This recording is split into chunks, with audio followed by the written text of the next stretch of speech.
Welcome to the July 25 edition of News, Views and Foreign Language Clues. First, horror. Does this make you shudder like it did me? I was watching a video several weeks ago now where someone said that an AI function they would like, and this is someone who's not overly enamoured with AI and large language models, is one that translates someone's speech in real time in that person's voice into your language. I mean, it's quite obvious that this sort of functionality is coming. We already have automatic dubbing on YouTube for some creators, in the creator's voice. But this just felt like the bell tolling for language learning. Who is going to want to learn a language if they can just have an automatic translation that sounds like the person? Obviously, there will be a proportion of the population who will make the effort, but majority? I'm guessing not. And yes, you can't learn every language, and it might be useful in some circumstances, but how would you persuade kids that it's worth learning a language at school if this were available? And if no one learns languages at school anymore, how will they find the motivation to learn after school? Of course, to start with, these kinds of things will be dodgy at best, with mistranslations and misunderstandings, but over time they will get to a point where they're acceptable. But I think the thing I find the creepiest about this is the in their voice idea. If it's an AI-sounding voice, you can keep some perspective on it. But if it's in the person's voice, and what if that person doesn't want to be imitated? Does that happen even if you don't give permission? Does someone have to ask your permission even to use the software on you? You thought the copyright versus large language model issue was a legal mess. Just imagine that going through the courts. I really, really hope this is further off than I think it actually is, which is no time at all. It makes me wonder how well YouTube dubbing is doing. I've only seen the dubbing mark a couple of times. Maybe many of the creators who have access to it are rejecting it. Maybe people will actually reject this idea too. And horror, number 2. It's AI again. Audible AI narration is going to be available to everyone who publishes an audiobook. And not only that, they're working towards AI translation of books. Here's a quote from Bob Carrigan, the CEO. Audible believes that AI represents a momentous opportunity to expand the availability of audiobooks with the vision of offering customers every book in every language, alongside our continued investments in premium original content. We'll be able to bring more stories to life, helping creators reach new audiences while ensuring listeners worldwide can access extraordinary books that might otherwise never reach their ears. In my opinion, this is horrendous. So obviously the AI translation is the thing that's most relevant here, and that is going to be released in beta later this year in English to Spanish, French, Italian and German. Now, this isn't a substitute for traditional narration, and people can select to have the translation checked, but that will cost more money, obviously. The trouble with this as a whole is that it will be a lot cheaper than hiring someone to translate a book, and tons of people will not realise how bad the translation could be if it isn't looked at by a native speaker of that language. And a proportion of those who do won't care. Therefore, some will just press that button and say, hell yeah, I'd like my book in every language. Go and ingest it. Yes, that is the term they use. They don't realise that what they'll be getting is a very pale and bland version of what they've written, because that's what LLMs tend to give you. They go with the most common translation of something that will remove all character from the writing. This needs to be checked by a professional. But that could be another issue. They term the checkers as professional linguists. But is that actually the right type of person? I mean, it may just be non-precise terminology, but you need a professional translator. because not all linguists, I'm sure, will be excellent at translation of creative works. Is that really what serious authors want? And what the reader will get, I dread to think. A badly translated book with a lifeless AI voice, or the cloned author's voice. Another reason to always listen to or download a sample before purchasing a book, because this type of book will be very bad for your language learning. I can pretty much guarantee that. I feel a really big rant coming on next month about AI. It's definitely brewing. Next, Itañol. What is that, you might ask? That's what's happening to me more and more when writing in Italian.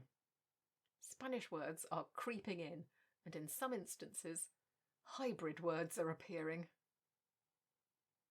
You'll see a couple of Spanish words crop up in my Italian in next week's video, but I just found something else when I was editing a poem I'd written that wasn't one or the other.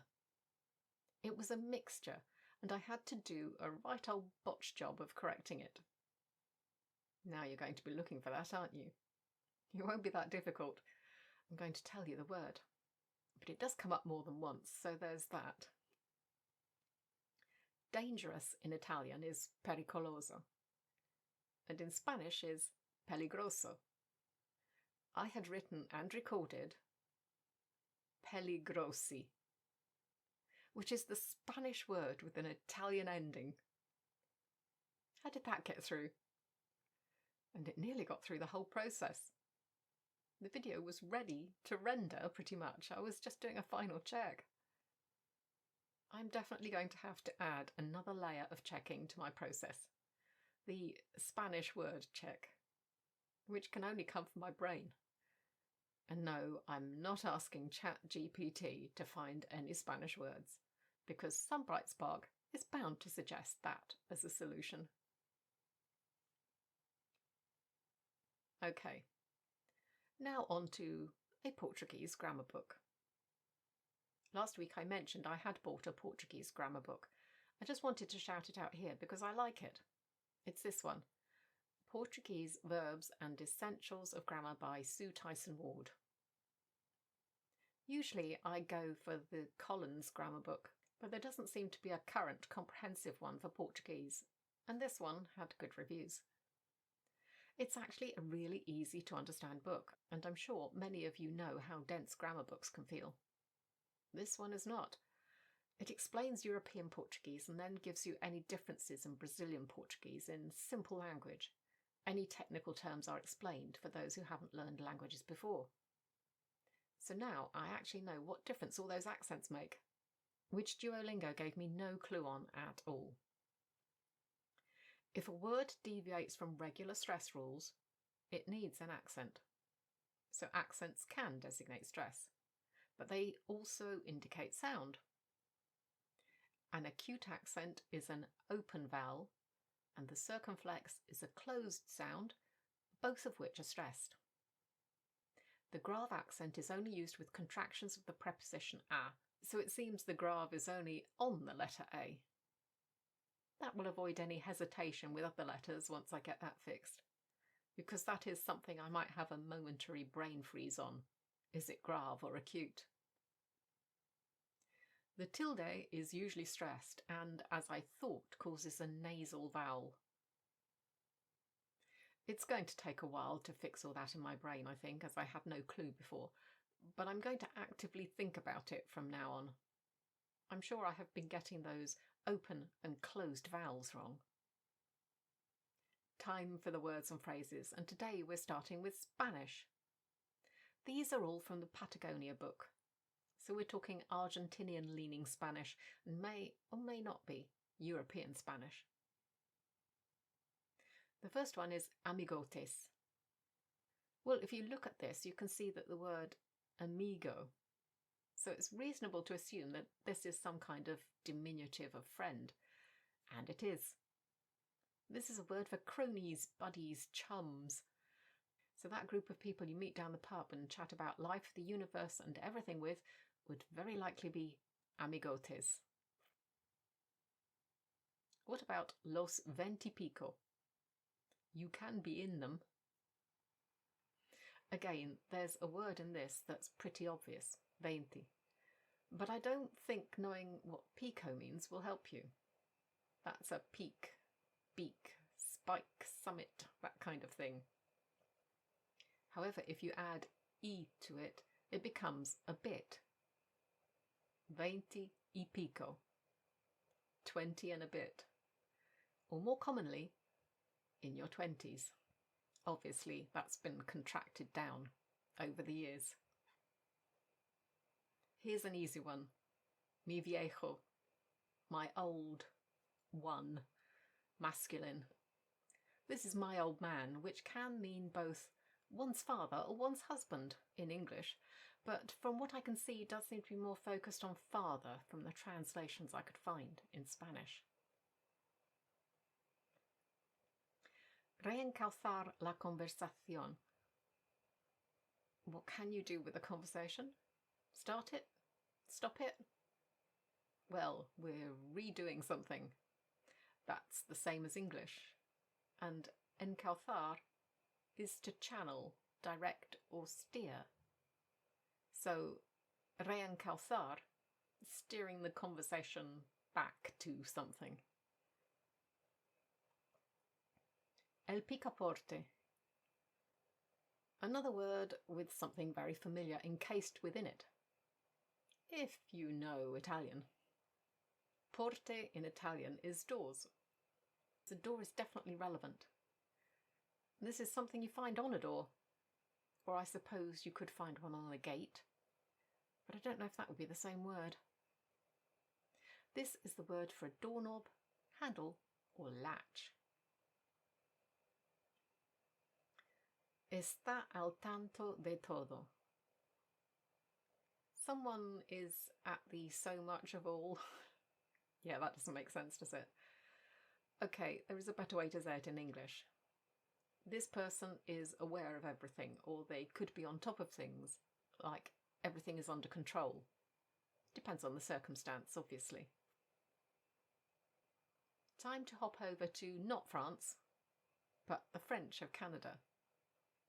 These things may or may not also exist in France. Les ados. This one is so obvious once you know it, but it was right at the beginning of the novel I was reading with no context to go on, and in that circumstance it was not obvious. It's actually an abbreviation of the word adolescente, so the adolescents. Le gazouillement. Not sure if I pronounced that one correctly. This word is largely used about an animal. Can you guess what kind of animal? I mean, it sounds a bit like gazelle in English, so maybe... Nope, not even close. But cute ickle birdies do this. They chirp and twitter. So do computers and crickets and alarms. It seems you can use it for lots of chirping things. What about à tue-tête? Is that part of tuer? To kill in the mix there? To kill the head? I think it possibly is that, but the expression is slightly less harsh. This is something you can do with the radio. You can play it really loudly. Or it might be said of a person who's shouting at the top of their voice. So loudly it is. So loud that it's doing your head in, I think. Blanc comme un drap. This has a direct equivalent in English, which would be white as a sheet, although my favourite expression would be white as a ghost. Interesting that it's the same. These things are often different using different objects, for example. Tomber sur moi. This can just mean what it literally says, to fall on me, but it has another meaning, which is how I saw it, which doesn't include falling at all in English, rather running. If you tomber sur someone, you run into them. Hopefully not literally in this case. Okay, Italian, and this first one might be a little gross to analyse. I'll leave you to make judgment on that. And it's tiro su col naso. Tirare su is to pull up, so to pull up with the nose. And if you pull up, or I guess pull in air to your nose, what are you doing? Yes, you're sniffing or sniffling. I've seen this surprisingly often when reading. I guess it's just a different thing for someone to do rather than glancing or gasping or sniffling. I chose this one because of how it was phrased, not because it's difficult to understand. Siamo sopravvissuti in 20. We survived in 20. In other words, 20 of us survived. How many of us would think of putting it this way around? I probably wouldn't straight off if I was writing something. I might, and only might, on revising something if I saw it pop up, because I'd recognise it. This one is also not difficult to determine the meaning of. Voi altri, as one word. You others, or more commonly, you guys. It is the joining of the two words together that's interesting. Italian actually seems to do this quite a bit. Something to look out for when you're reading, because you'd never know it was one word in a conversation. Who knows what dondolare means? It's swinging or rocking or wobbling. So now if I add it to sedia as sedia a dondolo, it gives us a rocking chair. I've always thought of dondolare as birds' heads swaying back and forth, although I know it's used much more widely than that. But that's what the word triggers for me and gives me its meaning. So seeing this phrase has given me something else to get the image of in my mind instead. Per poco non perse l'equilibrio. You might well know all the words in this phrase, but when you put them together it might not be immediately obvious, especially if you've not seen this type of construction before. Per poco here is imparting the meaning of barely, as in barely able to do something. So this person barely didn't lose balance. In English, of course, we say the opposite. You barely keep your balance rather than not losing it.